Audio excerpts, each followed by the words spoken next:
Remue ménage. Remue ménage.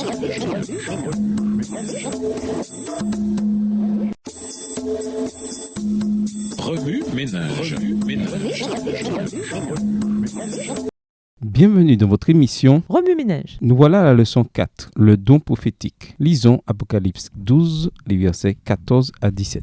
Apocalypse 12, versets 14 à 17. Et les deux ailes du grand aigle furent données à la femme, afin qu'elle s'envolât au désert, vers son lieu, où elle est nourrie un temps, des temps et la moitié d'un temps, loin de la face du serpent. Et de sa bouche, le serpent lança de l'eau comme un fleuve derrière la femme, afin de l'entraîner par le fleuve. Et la terre secourut la femme, et la terre ouvrit sa bouche et engloutit le fleuve que le dragon avait lancé de sa bouche. Et le dragon fut irrité contre la femme, et il s'en alla faire la guerre au reste de sa postérité, à ceux qui gardent les commandements de Dieu et qui ont le témoignage de Jésus. Introduire, accepter l'appel. Avant la grande déception, alors que le mouvement millérite commençait tout juste à prendre de l'ampleur, Dieu accorda à 3 personnes le don de prophétie. Premièrement, il donna 4 visions à William Foy, un prédicateur afro-américain de Boston, de haute taille et très éloquent. William transmit fidèlement ses visions en public. Asenphos fut le deuxième à recevoir une vision. Son histoire n'est pas seulement déchirante, elle sert aussi d'avertissement. Peu avant la première vision d'Ellen White, Asenphos eut la même vision et reçut l'instruction d'en faire part aux autres. Encore bouleversé par la grande déception, il refusa. Le Seigneur lui dit qu'il aurait encore une chance. S'il n'obéissait toujours pas, la vision serait donnée à quelqu'un d'autre. Malgré la gravité de cet avertissement, il refusa à nouveau. Alors une voix lui dit « Tu as attristé l'Esprit du Seigneur ». Effrayé et horrifié, il décida finalement de partager la vision et convoqua une réunion des croyants adventistes. Il leur expliqua ce qui s'était passé. Mais le moment venu de partager la vision, il ne se souvint plus de rien, pas même d'un seul mot. Les personnes présentes décrivirent peu après une scène des plus horribles qui donnait à réfléchir. Plus tard,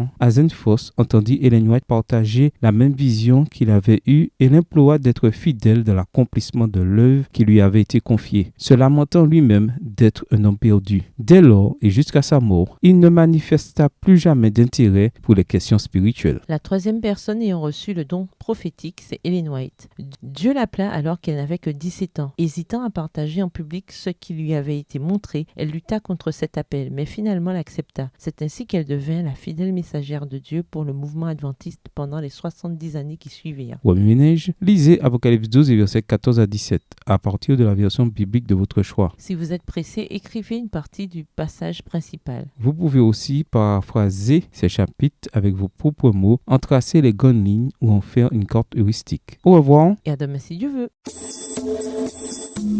Remue ménage. Remue ménage.